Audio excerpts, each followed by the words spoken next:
शाम के 7 बज रहे हैं। नमस्कार, न्यूज 24 पर सबसे बड़ा सवाल में आपका स्वागत है। आपके साथ मैं हूं मानक गुप्ता। देश की दो सबसे बड़ी पार्टियां आतंकी हमलों की जांच पर आमने सामने है, सब जानते हैं। इस संवेदनशील मसले पर हो रही गंदी सियासत अब संसद तक पहुंच गई है। कांग्रेस सीधे सीधे आरोप लगा रही है कि मोदी सरकार अब आतंकियों को भी धर्म के आधार पर गुड टेररिस्ट और बैड टेररिस्ट में बांट रही है। कांग्रेस के नेता खुलेआम कह रहे हैं कि सरकार समझौता और मालेगांव हमलों के आरोपियों को सिर्फ इसलिए बचा रही है क्योंकि वो हिंदूवादी हैं और संघ से जुड़े हैं। दूसरी तरफ इन हमलों के गवाह एक के बाद एक अपने बयानों से पलट रहे हैं, जिससे आरोप लग रहे हैं कि इन मुकदमों को कमजोर करने की एक सोची समझी साजिश रची जा रही है। बीजेपी के साथ साथ निशाने पर है आतंकी हमलों की जांच करने वाली एनआईए, जिसके प्रमुख हैं शरद कुमार। हैदराबाद के सांसद असदुद्दीन ओवैसी भी एनआईए की भूमिका पर संसद में बहस की मांग कर रहे हैं। इसीलिए आज हमारा सबसे बड़ा सवाल यही है, क्या आतंकी मुकदमों की हत्या कर रही है गंदी सियासत, और क्या मालेगांव और समझौता हमलों के असली गुनहगारों को सजा मिलेगी? कांग्रेस मोदी सरकार पर आरोप लगा रही है कि वो आतंक के मुद्दे पर भेदभाव पर उतर आई है। बैड टेररिज्म और गुड टेररिज्म की नीति अपनाकर देश के कई आतंकी मुकदमों को कमजोर करने में लगी है। कांग्रेस कहती है जिस तरह मोदी सरकार इशरत जहां केस, मालेगांव ब्लास्ट और समझौता एक्सप्रेस जैसे मामलों को दोबारा खंगाल रही है, उससे ये साफ हो गया है कि वो कुछ लोगों को बचाना चाहती है। ये किसी से छिपा नहीं है कि चाहे इशरत का मामला हो या फिर समझौता और मालेगांव का, इन सभी में सरकार के कई करीबी लोगों और संगठनों पर आरोप हैं। कांग्रेस का ये भी आरोप है कि अपनों को बचाने के लिए एनआईए का मोदी सरकार गलत इस्तेमाल कर रही है। कांग्रेस के आरोपों के पीछे कई वजह भी हैं।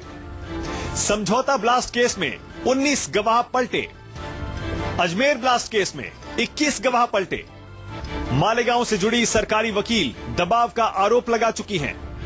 समझौता ब्लास्ट का लश्कर कनेक्शन पुख्ता करने अमेरिका गई एनआईए की टीम, जिससे हिंदू आतंकवाद के आरोप कमजोर पड़े। इन तमाम वजहों के अलावा एनआईए प्रमुख शरद कुमार के इस बयान से भी सवाल उठता है कि क्या मालेगांव समझौता हमलों के असली गुनहगार पकड़े जाएंगे? गवाहों की गवाही में एनआईए की कोई भूमिका नहीं है।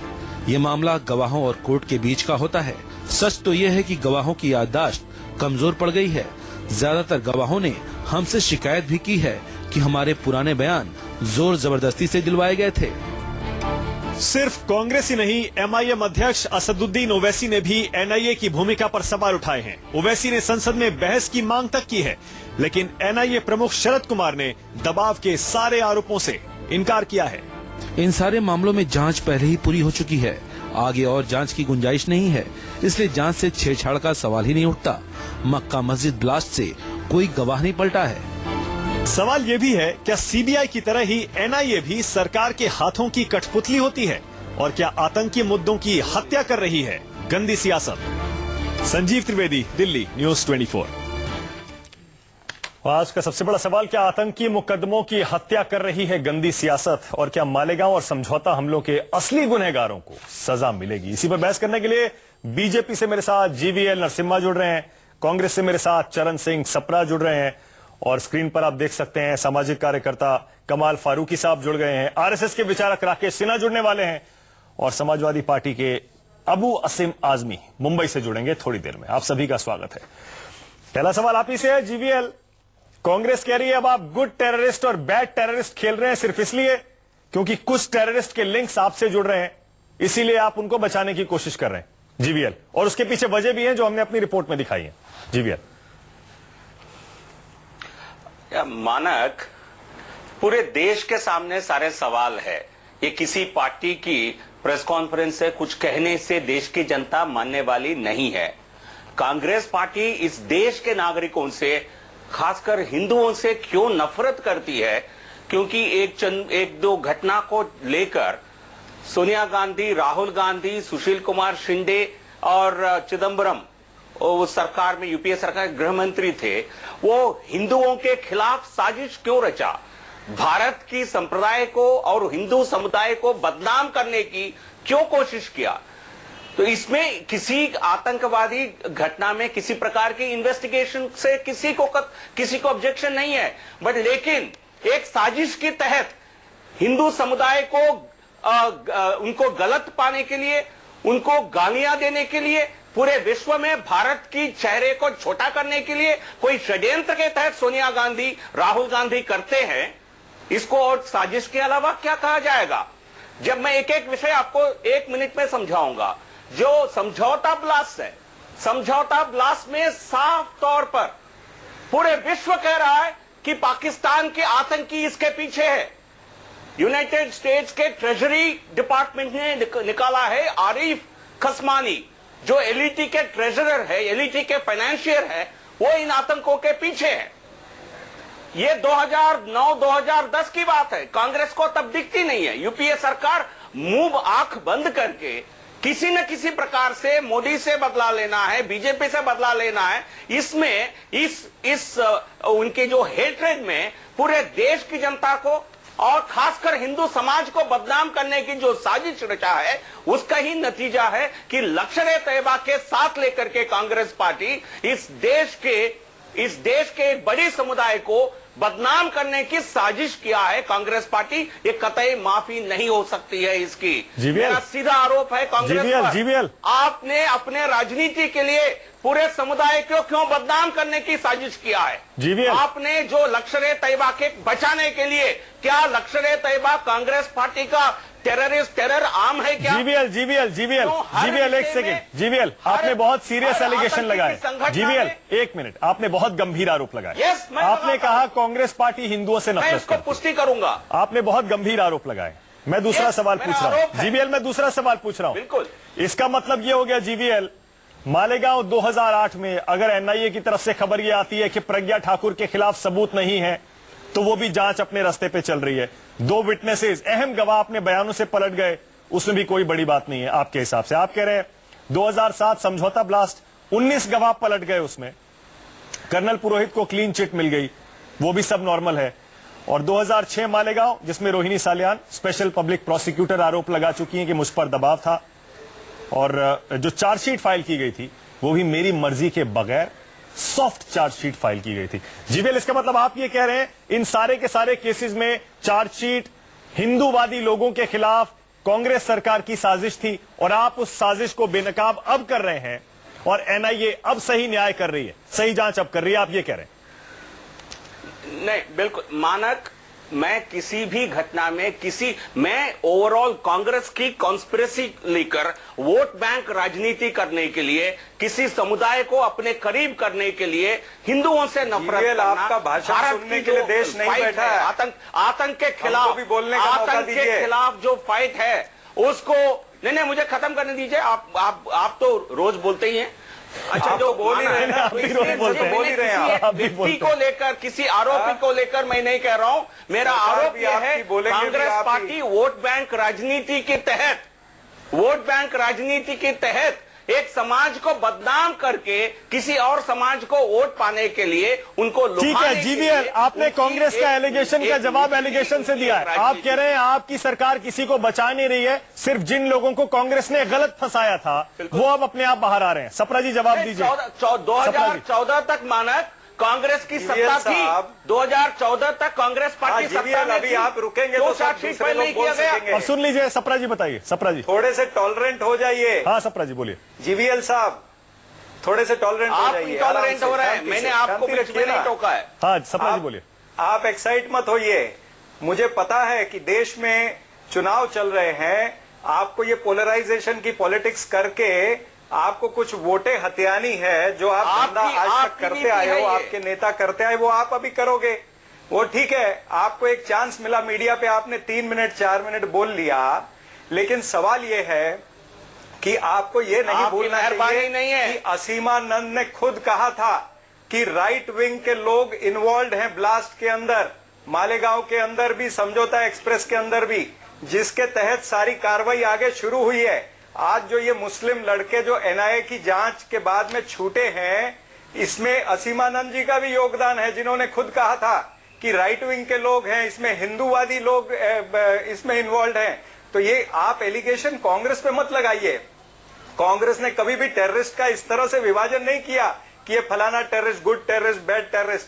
ये आपकी सरकार आने के बाद में एक ऐसा प्रोसेस चला है, टेररिस्ट लोगों को आप ऐसा बता दें कि ये अच्छे टेररिस्ट हैं, ये बुरे टेररिस्ट हैं, तो ये सिद्ध नहीं होगा ठीक है, आपकी सरकार है और आपका ये मोडस ऑपरेंडी गुजरात सप्रा जी, राइट्स के समय से रहा है। सप्रा जी, विटनेसेस को आपका रही है तहत हर केस एक मिनट जीबीएल सुन लीजिए, पहले पूरी बात सुन लीजिए जीबीएल, पूरी सुन लीजिए। सप्रा जी मैं ये कह रहा हूँ, सप्रा जी मैं ये कह रहा हूँ, सुनिए, जो गवाह अपने बयानों से पलट रहे हैं, पार्टी का एक मोडस ऑपरेंडी है, बोलने दीजिए। हाँ, ये भारतीय जनता पार्टी का मोडस ऑपरेंडी है कि विटनेस के स्टेटमेंट जो है 164A के तहत बदले जाते हैं।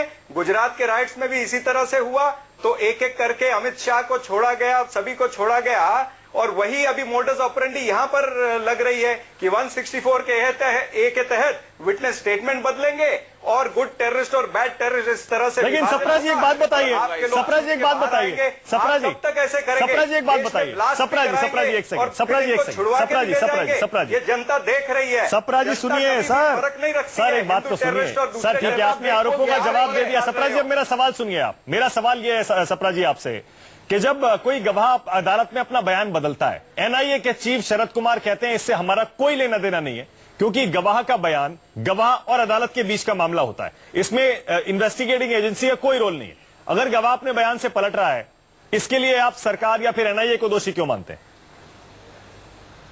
नहीं, ये हमेशा तब होता है जब भारतीय जनता पार्टी की सरकार होती है। मैंने सीक्वेंस बताया सर, लेकिन गवाह कह रहे हैं कि हम पर दबाव डलवाकर पहले जबरदस्ती हमसे कन्फेशन लिया गया था। तो ये कहीं ना कहीं मोडस ऑपरेंडी बना है अपने गुनहगार लोगों को छुड़ाने के लिए। सर गवाह कह रहे हैं कि हमसे पहले जोर जबरदस्ती की गई थी, इस बार हम सही बयान दे रहे हैं। हाँ? सप्रा जी सारे गवाह जो अपने बयान पलट रहे हैं वो ये कह रहे हैं कि हमारा पुराना बयान जबरदस्ती में दिलवाया गया था, इस बार हम सच बोल रहे हैं। अब आप क्या करिएगा बताइए? नहीं, तो यही बात है ना। अभी आप ही कह रहे थे कि विदेश में अमेरिका में एनआईए जाके कुछ कर रही है, 19 गवाह बदली हो गए, तो ये किस तरह से सारे हो रहे हैं? ये जब इनकी सत्ता आती है तभी ये सारा प्रोसेस शुरू होता है। ये कहीं ना कहीं मैनिपुलेशन कहीं ना कहीं होता है जरूर, और वही हो रहा है। अच्छा ठीक है, एक सेकंड रुक जाइए। इसका मतलब बैड टेररिस्ट है, ये तो यही लोग कर रहे हैं। अच्छा एक सेकंड रुक जाइए। अबू असीम आजमी और कमाल फारूकी, मुझे पता है जाहिर है इनके भी बहुत गहरे विचार होंगे। पहले आजमी साहब आप, क्योंकि कमाल फारूकी साहब पहले भी मेरे शो पे इस मुद्दे पे बोल चुके हैं। अबू आजमी, आपको भी लगता है कि अब आतंकी हमलों की जांच में भी सियासत होने लगी है और इसी वजह से अपने सही अंजाम तक के मुकदमे नहीं पहुंच पाते? इशरत से लीजिएगा, इशरत वाला भी देख लीजिए जिसमें चिदम्बरम जी के 2 एफिडेविट है और उसके बाद आगे ये मामला। जितने लोग बैठे हैं उनमें सबसे ज्यादा इस केस की जानकारी मुझे है। हाँ। और जनाब पता है आपको, मालेगांव में ब्लास्ट हुआ, मस्जिद पे हुआ और 31 मुसलमान मारे गए, और जब गिरफ्तारी हुई तो मुसलमानों की गिरफ्तारी हुई। मैं मालेगांव गया था और हमने जब 100 दिन तक चिल्लाते रहे हम लोग कि मुस्लिम ने मस्जिद पे ब्लास्ट हुआ है, मुसलमान कैसे कर सकता है? अगर मुसलमान खराब है, वो हिंदुओं के खिलाफ है, किसी और के खिलाफ है, तो वो बदमाश मुसलमान मस्जिद में नहीं बल्कि मंदिर में मारेगा, हिंदू एरिया में मारेगा। नहीं आजमी साहब, अबू आजमी देखिए, ये तर्क आपका शायद बहुत ज्यादा पुख्ता नहीं है, बहुत मजबूत नहीं है, क्योंकि हमने मुसलमानों को मस्जिदों में ब्लास्ट करते देखा है। दुनिया भर में आप देख लीजिए सर, मुसलमानों ने मस्जिदों में ब्लास्ट किए। सुनिए ना, मेरी बात तो पूरी होने दीजिए। हाँ। हमने इसलिए सीबीआई की इंक्वायरी मांगा कि सीबीआई इंक्वायरी करेगी तो शायद दूध का दूध पानी का पानी हो जाएगा। लेकिन जिस दिन सीबीआई की इंक्वायरी बैठी उसी दिन एनआईए ने एटीएस ने चार्जशीट दिया। 1.5 साल के बाद सीबीआई ने चार्जशीट दिया कि बिल्कुल सही है, जो एटीएस ने पकड़ा यही मुसलमान मस्जिद के ब्लास्ट के दोषी है। चुप हो गए हम लोग। लेकिन बहुत खुशी की बात है कि एक आदमी जेल में बंद असीमानंद जिसका ताल्लुक आरएसएस से है, उस आदमी ने एक मुस्लिम बच्चे के कैरेक्टर से प्रभावित होकर के जेल में कि ये लड़का इतना शरीफ है, इतना कायदे से रहता है, मेरी सेवा करता है, जाकर के जब कोर्ट में बयान दिया तब जाकर के एनआईए बनाया गया और दूध का दूध पानी का पानी हुआ।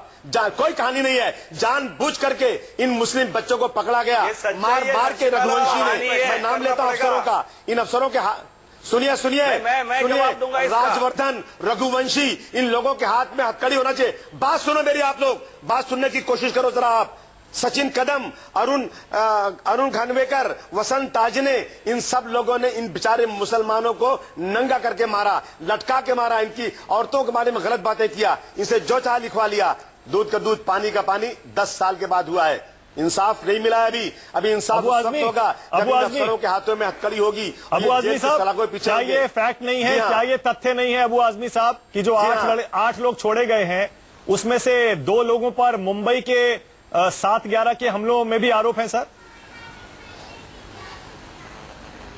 झूठ है, 101% झूठ है। जबरदस्ती मुसलमान समझ करके इन पे झूठ आरोप लगाया गया है। अच्छा जीवीएल जवाब दीजिए। अब आरोप देखिए सीधे आप पर है, आपकी बिल्कुल झूठ है। सरकार पर है। जीवीएल और सुनिए, बैठे वहां पर 2006 सपरा साहब कांग्रेस की, सुनिए सपरा साहब, नहीं सुनिए जरा, सपरा साहब कांग्रेस की सरकार थी, मैं पूरा डेलीगेशन लेकर गया मुख्यमंत्री के पास, किस तरह इसमें इंसाफ कीजिए। हाँ। बच्चे मारे जा रहे हैं नंगे करके, कुछ नहीं किसी ने किया। पहले जीवीएल जवाब दीजिए, सीधा आरोप आपके ऊपर है। यानी कि आज न्याय मिला ना? देखिए 2000 आपको न्याय मिला ही है। मैं जवाब दे रहा हूं। 2006 के जो मालेगांव 2006 के मालेगांव ब्लास्ट के इन्वेस्टिगेशन किसने किया था? महाराष्ट्र का एटीएस ने किया था। उस समय किसकी सरकार थी? कांग्रेस ने किया की सरकार थी। उसके बाद उसकी इंक्वायरी ने, सीबीआई ने इंक्वायरी करके उसको कोई मतलब नहीं है। महाराष्ट्र एटीएस दोनों सरकार एक ही तरह की है। उनके चार्जशीट को समर्थन किया था। कांग्रेस, आप सुनने की हिम्मत तो रखिए। जीवीएल 1 सेकंड रुक जाइए, आप ठीक कह रहे हैं। अबू आजमी भी वही बात कह रहे हैं। जीवीएल अबू आजमी वही बात कह रहे हैं। नहीं तरह की है। 1 सेकंड रुक जाइए प्लीज, 1 सेकंड रुक जाइए सर, 1 सेकंड रुक जाइए जीवीएल प्लीज, क्योंकि ब्रेक से पहले मुझे कमाल फारूकी और राकेश सिन्हा से भी बात करनी है। राकेश सिन्हा भी जुड़े, लेकिन कमाल फारूकी साहब पहले आप। मैंने भोगी हूँ, आप मुझे एक साल जेल में काटा है, नहीं दिया, कांग्रेस की सरकार ने मुझे बोलने नहीं दिया। प्लीज बीजेपी तो सांप्रदायिक है। जीवीएल ब्रेक के बाद फिर मौका दूंगा प्लीज। देखिए 1 सेकंड रुक जाइए, कमाल फारूकी और राकेश सिन्हा से एक कमेंट में ले लूं प्लीज, एक कमेंट, उसके बाद मैं आपके पास आऊंगा। कमाल फारूकी साहब पहले आप 2 लाइन बोलने दीजिए। अच्छा जल्दी से कंप्लीट करिए, जल्दी से जीवीएल, जल्दी से।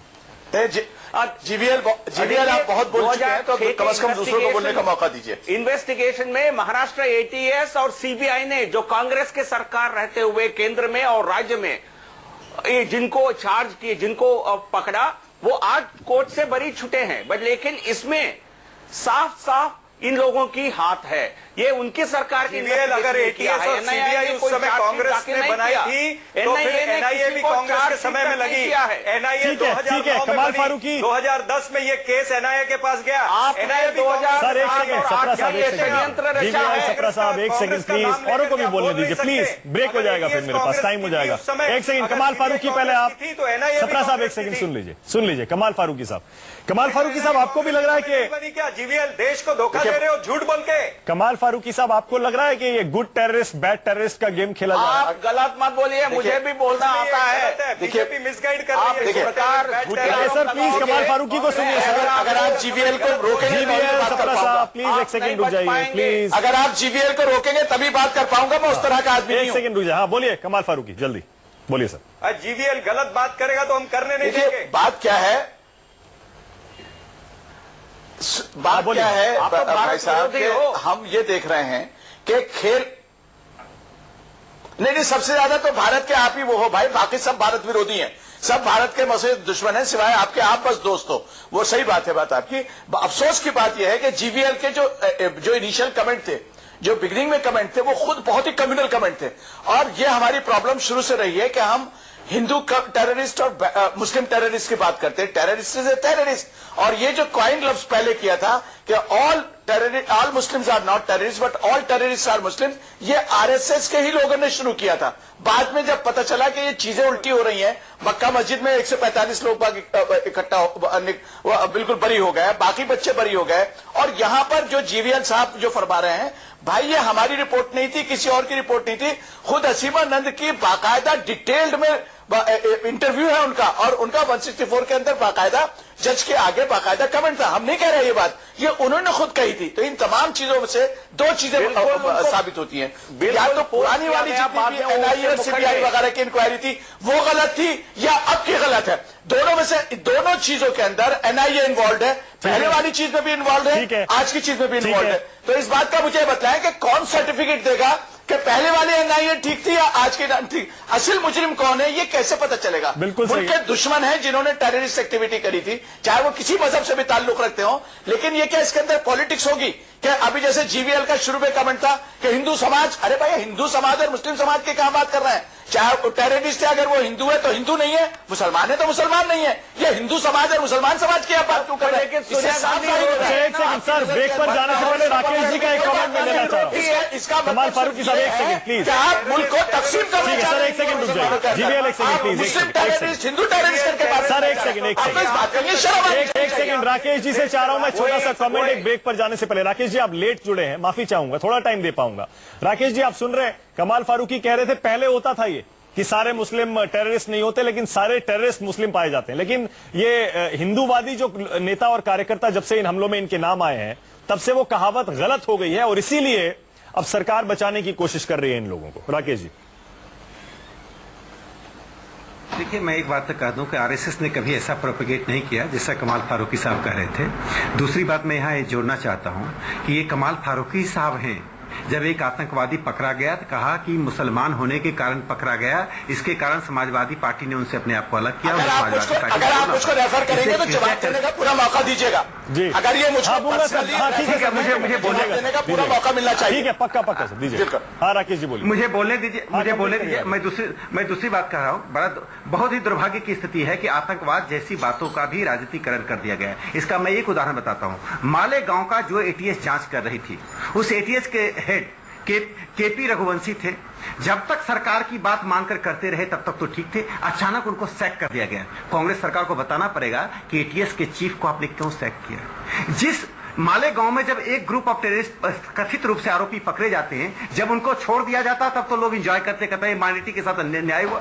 जब दूसरे के पास एविडेंस नहीं छोड़ा जाता, कहता सरकार उनको फेवर कर रही। अरे हिंदू टेररिज्म का एक स्क्रिप्ट लिखा गया जो इस्लामिक टेररिज्म बाहर से आ रहा था और इंटरनल सिक्योरिटी के लिए खतरा बन रहा था। मैं इस मत का हूं कि सारे मुसलमान आतंकवाद के साथ नहीं हो सकते हैं, लेकिन जो आतंकवाद की पूरे विश्व में घटनाएं घट रही हैं उसको ऑन करेंगे तभी आतंकवाद से लड़ पाएंगे। और अमेरिका में ये प्रक्रिया शुरू हो गई। यूरोप में मुस्लिम नेता इस बात को मानने लगे हैं कि आतंकवाद का संबंध हमारे धर्म से है, तभी हम उससे लड़ पाएंगे और कम्युनिटी को बचा पाएंगे। ठीक है राकेश जी, ब्रेक ले रहा हूं मैं। राकेश जी ब्रेक ले रहा हूं। रेडिकल इस्लाम किसके? और अंतिम बात, एक पंक्ति में बोल दूं। देखिए मालेगांव की घटना में साध्वी प्रज्ञा को जिस ढंग से साध्वी प्रज्ञा पर जो आरोप लगाया गया, एक आरोप साबित नहीं हो पाया है। एक एविडेंस आपके पास नहीं है। ये लोग इतने सालों के नाम पर ठीक है सर, मुझे ब्रेक लेना पड़ेगा। देख रहे हैं आप, देख रहे हैं टेररिज्म पर भी अब कैसी पॉलिटिक्स हो रही है। सिर्फ आतंक पर नहीं, आतंक पर तो पहले भी होती थी, आतंकी हमलों की जांच पर भी अब कैसी पॉलिटिक्स हो रही है।